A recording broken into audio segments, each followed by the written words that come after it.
감사합니다. 오늘 여러분과 함께 사도신경 11번째 강해 몸이 다시 사는 것과에 대해서 여러분과 함께 생각해 보고자 합니다. 그리스 신화에 보면 웨디푸스 왕자에 대한 이야기가 나옵니다. 자기의 고향인 테베 도시를 향해 걸어가고 있던 중에 이 웨디푸스 왕자는 사람의 얼굴에다가 사자의 몸을 하고 있는 스핑크스를 만나게 됩니다. 이 스핑크스는 테베라고 하는 도시의 입구에 서서 그 도시 안으로 들어가는 사람들마다 수수께끼를 내어서 그 문제를 알아맞히면 도시 안으로 들어갈 수 있도록 문을 열어주지만, 만약에 그 수수께끼에 대한 정답을 알아맞히지 못하면 그 자리에서 잡아먹는 아주 흉측하고 악명이 높은 괴물이었습니다.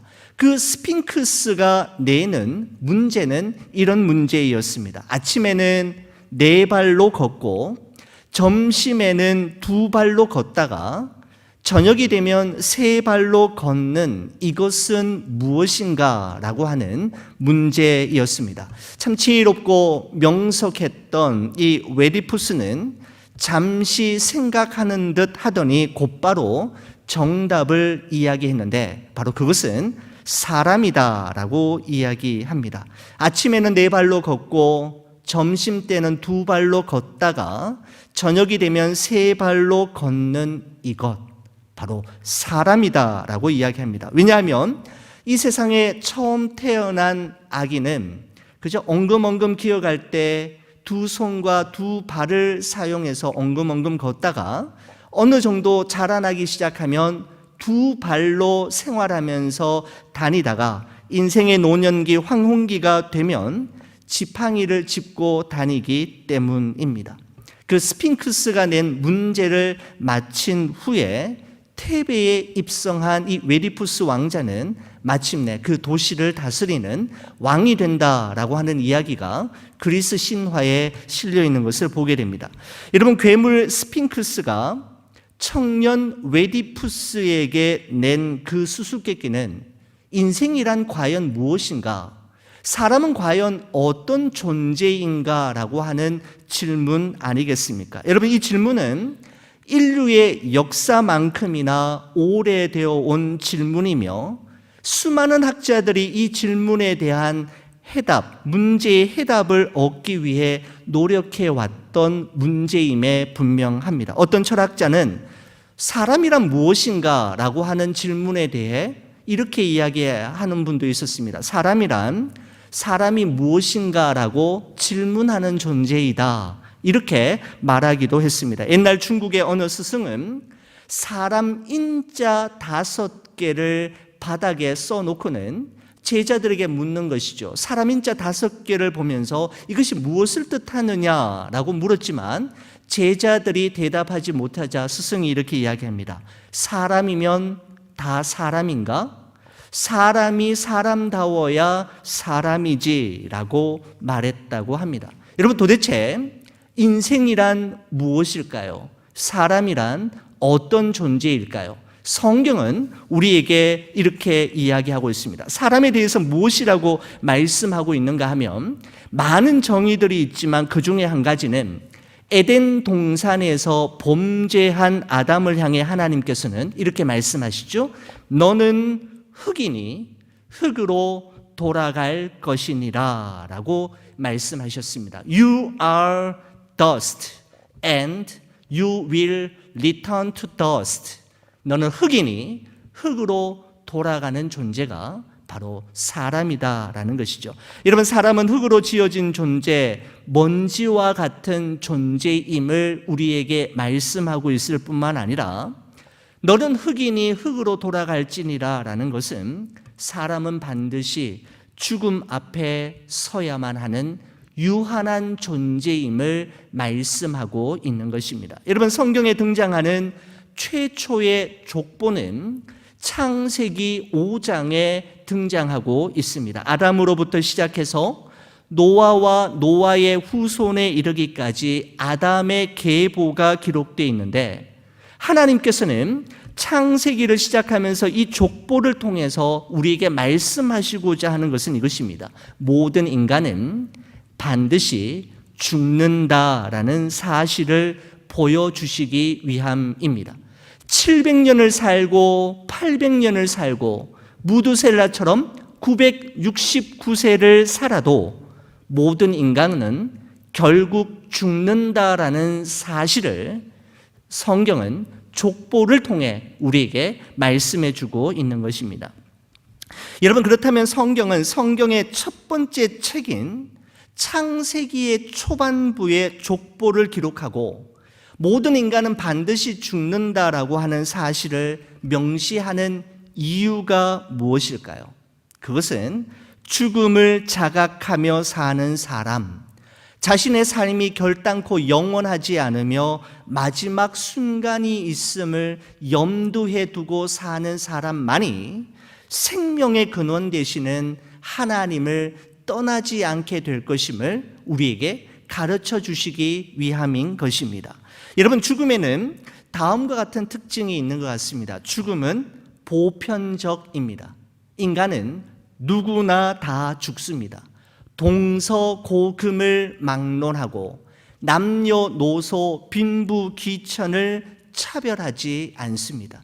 그래요. 죽음은 보편적입니다. 또한 죽음은 필연적이고 불가항력적입니다. 모든 사람이 반드시 죽고 막을 수 없으며 피할 길이 없습니다. 그래요. 죽음은 불가항력적입니다. 또한 죽음은 예측이 불가능합니다. 이 세상에 태어나는 날은 순서대로이지만 이 세상을 떠나는 날은 순서가 없고 예측할 수가 없지 않습니까? 또한 죽음은 우리를 기다려주지 않습니다.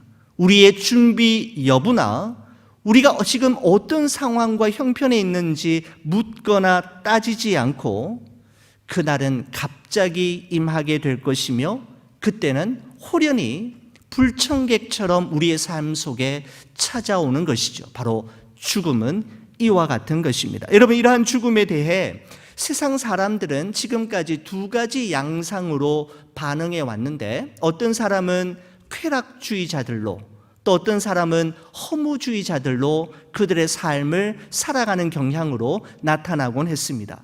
쾌락주의자들은 어차피 죽을 인생, 그리고 죽으면 모든 것이 끝나버리는 인생이기 때문에 살아있는 동안에 최대한 즐기고 후회 없이 마음껏 살다가 가는 것이 인생을 제대로 사는 길이다라고 생각하는 사람들입니다. 반면에 허무주의자들도 있지요. 아무리 열심히 살아도, 아무리 착하고 아무리 선하게 살아도 결론이 이미 정해져 있다면 그렇게 사는 것이 무슨 의미가 있겠느냐라는 것입니다.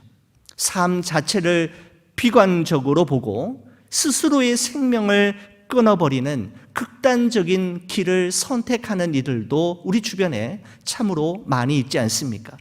여러분, 가수 최희준 씨가 부른 하숙생이라고 하는 곡을 여러분 연세 드신 분들은 아마 아실 것입니다. 어릴 적에 저희 아버지도 가장 좋아하는 KBS 가요 무대에 단골 손님으로 등장하던 곡이 바로 최희준 씨가 부르던 하숙생이라는 곡이었습니다. 여러분, 그 가사가 이랬습니다. 인생은 나그네길 어디서 왔다가 어디로 가는가, 구름이 흘러가듯 떠돌다 가는 길에 정일랑 두지 말자, 미련일랑 두지 말자.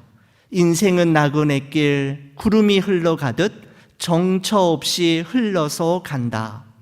인생은 벌거숭이 빈손으로 왔다가 빈손으로 가는가, 강물이 흘러가듯 여울져 가는 길에 정일랑 두지 말자, 미련일랑 두지 말자. 인생은 벌거숭이 강물이 흘러가듯 소리 없이 흘러서 간다라고 하는 그런 곡이, 가요가 여러분 있지 않습니까? 여러분, 인생의 그 허무함이 절절히 그 가사 속에 스며들어 있는 것을 볼 수가 있는 것이죠. 여러분, 죽음 앞에서 우리 인생은 너무나도 허무함을 경험할 수밖에 없는 것입니다. 전무후무한 부귀영화와 무소불위의 절대 권력을 가졌던 솔로몬도 인생의 허무함을 전도서 1장을 통해서 우리에게 다음과 같이 말해주고 있지 않습니까? 헛되고 헛되며 헛되고 헛되니 모든 것이 헛되도다. 해 아래에서 수고하는 모든 수고가 사람에게 무엇이 유익한가 라고 하면서 결론적으로 말씀하기를 내가 해 아래에서 행하는 모든 일을 보았노라. 보라, 모두 헛되어 바람을 잡으려는 것이로다 라고 그는 이야기하고 있습니다. 아무리 수고해도 아무리 열심히 살아도 우리 인생은 바람을 잡는 것처럼 헛되고 헛된 것뿐임을 솔로몬은 힘주어 우리에게 말하고 있는 것입니다. 여러분, 그러나 사도신경은 우리에게 우리 인생이 결단코 헛되지 않으며 죽음이 우리 인생의 마지막 종착역이 아니라 죽음 이후에 몸의 부활이 있음을 우리에게 분명하게 말씀하고 있습니다. 바로 사도신경의 11번째 고백은 몸이 다시 사는 것과, 다시 말씀드려서 몸이 다시 사는 것을 믿습니다라고 하는 고백입니다. 몸의 부활을 말씀하고 있는 것이죠. 여러분, 몸의 부활을 이해하시기 위해서는 성경이 죽음에 대해서 무엇이라고 말씀하고 있는지에 대해 먼저 한번 이해하실 필요가 있습니다. 성경에서 인간이 죽는다라고 할 때 죽음은 세 가지 의미를 가지고 있습니다. 그 첫 번째 죽음은 육체적인 죽음을 의미합니다. 여러분, 의학적으로 우리의 몸을 관장하는 뇌의 기능과 활동이 완전히 정지되어서 의식이 없는 상태를 뇌사 상태라고 이야기하지 않습니까? 심장이 더 이상 뛰지 않고 더 이상 호흡을 할 수 없게 되었을 때 우리는 일반적으로 육체적으로 죽었다, 육체적인 죽음이라고 말하곤 합니다. 여러분, 그러나 성경은 육체적인 죽음을 그렇게 정의하지 않고 성경이 말하는 육체적인 죽음의 정의는 몸과 영혼이 분리되는 것이다 라고 말씀하고 있습니다.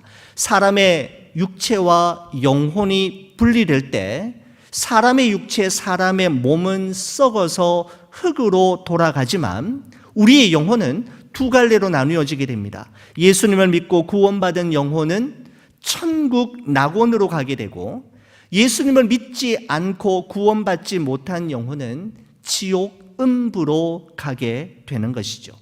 웨스트민스터 소요리 문답 37번에 보면 이런 질문이 있습니다. 신자가 죽을 때 그리스도로부터 받는 유익은 무엇입니까? 라고 하는 질문에 대해 이렇게 대답합니다. 신자가 죽을 때 영혼은 무덤 속에서 쉬게 됩니다 라고 이야기합니다. 성경이 말씀하는 육체적인 죽음이란 우리의 몸과 영혼이 분리되는 것을 이야기합니다. 두 번째 죽음이 있는데, 두 번째 죽음은 영적인 죽음입니다. 여러분, 영적인 죽음이라는 것은 사람이 죄로 말미암아 하나님과 분리된 상태를 의미합니다.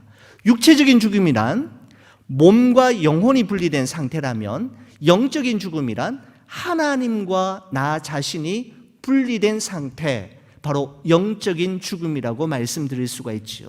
사도 바울은 에베소서 2장 1절에 이렇게 이야기합니다. 그는 허물과 죄로 죽었던 너희를 살리셨도다 라는 말씀을 통해서 구원받기 전에 우리의 모습을 허물과 죄로 죽었던 너희라고 말씀하고 있습니다. 여러분, 간혹 대표 기도하시는 분들 가운데에서 기도하실 때 이렇게 하시는 분이 있습니다. 주님, 허물과 죄로 죽을 수밖에 없는 저희들을 구원해 주셔서 감사합니다 라고 기도하시는 분이 있습니다. 여러분, 하지만 보다 정확하게 말씀드리면 그것입니다.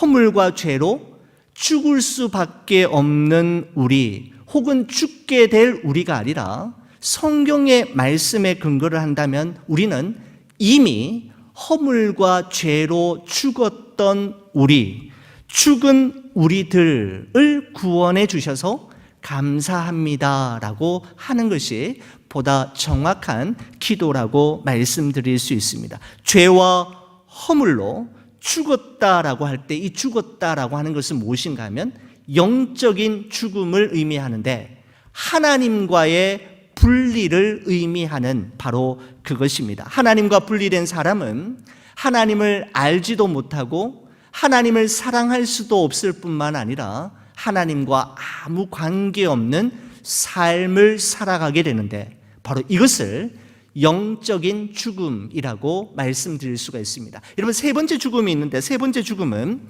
영원한 죽음이라고도 말하고 둘째 사망이라고 말하기도 합니다. 여러분, 예수님께서 이 땅에 다시 재림하실 때 인류 역사 이래로 이 땅 위에 태어났던 모든 사람들, 이 땅 위에 살았던 모든 사람들은 부활하게 될 것입니다. 예수님을 믿고 죽은 사람의 몸만 부활하는 것이 아니라 예수님을 믿지 않고 구원받지 못한 사람들의 몸도 부활하게 될 것입니다. 요한복음 5장 28절 29절의 말씀에 보면 예수님이 이렇게 말씀하신 적이 있습니다. 이를 놀랍게 여기지 말라. 무덤 속에 있는 자가 다 그의 음성을 들을 때가 오나니 선한 일을 행한 자는, 여기서 선한 일을 행한 자란 예수님을 믿는 사람은입니다. 생명의 부활로 악한 일을 행한 자는, 여기서 악한 일을 행한 자란 예수님을 믿지 않는 사람을 이야기합니다.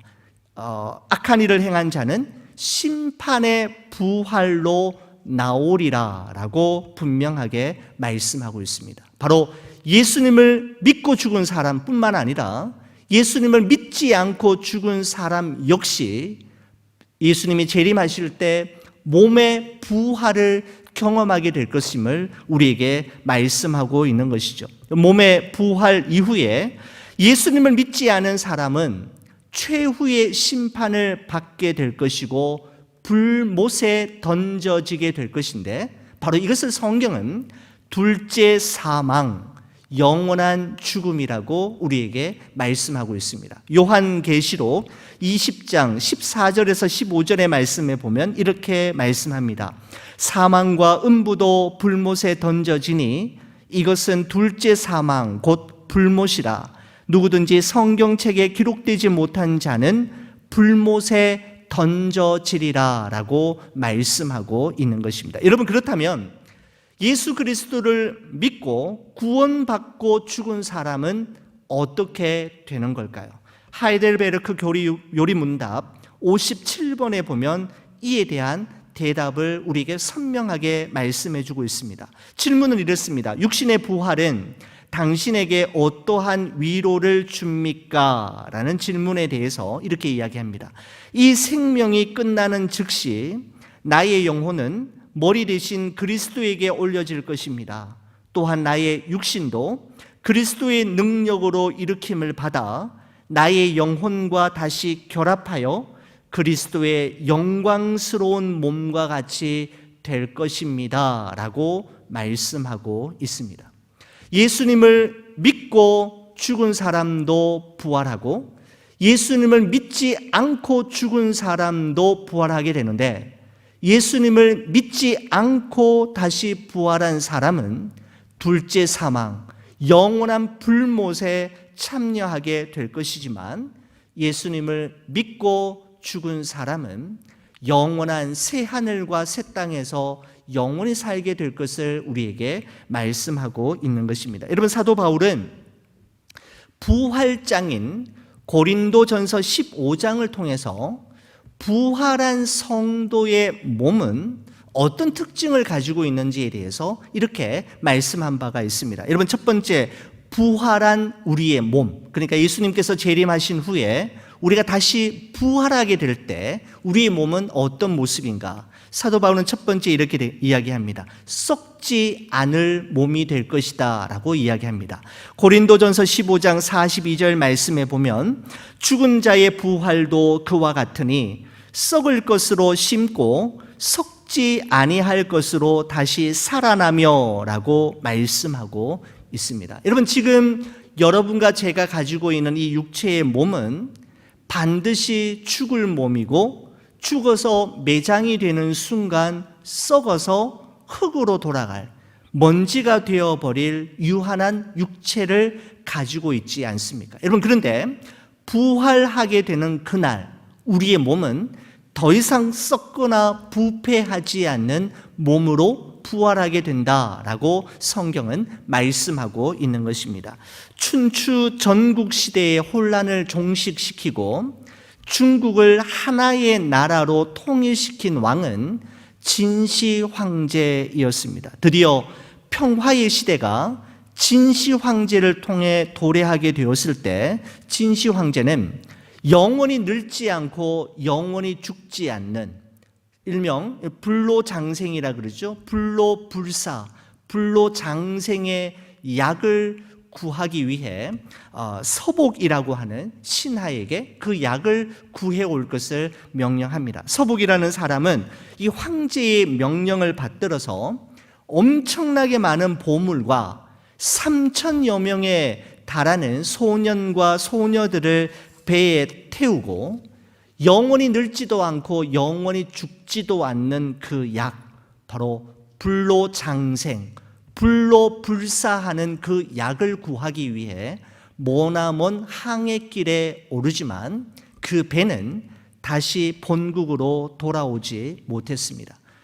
그리고는 이 진시 황제는 그 인생 말년에 수은 중독으로 50세에 비교적 젊은 나이에 이 세상을 떠나게 되는데, 그 진시 황제가 수은 중독으로 죽게 된 이유는 무엇인가 하면 수은이 불로장생, 불로불사의 효과가 있다라고 하는 그 어떤 이야기를 듣고는 이 진시 황제가 그 수은 중독에 의해 죽었다라고 하는 이야기가 전해져 오고 있는 것을 보게 됩니다. 여러분, 그렇습니다.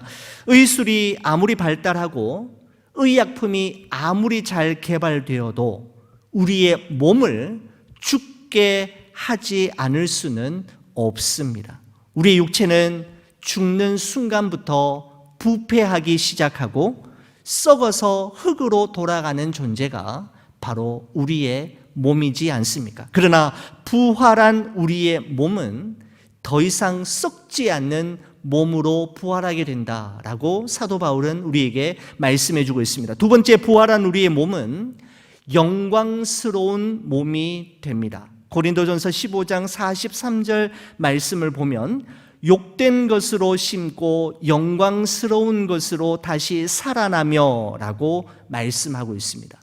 여러분, 지금 우리의 육체는 조그마한 유혹과 위험에도 쉽게 넘어진 곳에서 또다시 넘어지는 반복을 하는, 넘어지는 곳에서 또다시 넘어지는 그런 실수를 반복하는 너무나도 연약한 존재이지 않습니까? 우리 몸을 아무리 아름다운 것으로 치장하고 가꾸어도 우리의 생각이나 우리의 행동이 옳지 못하고 깨끗하지 못할 때가 여러분 얼마나 많습니까?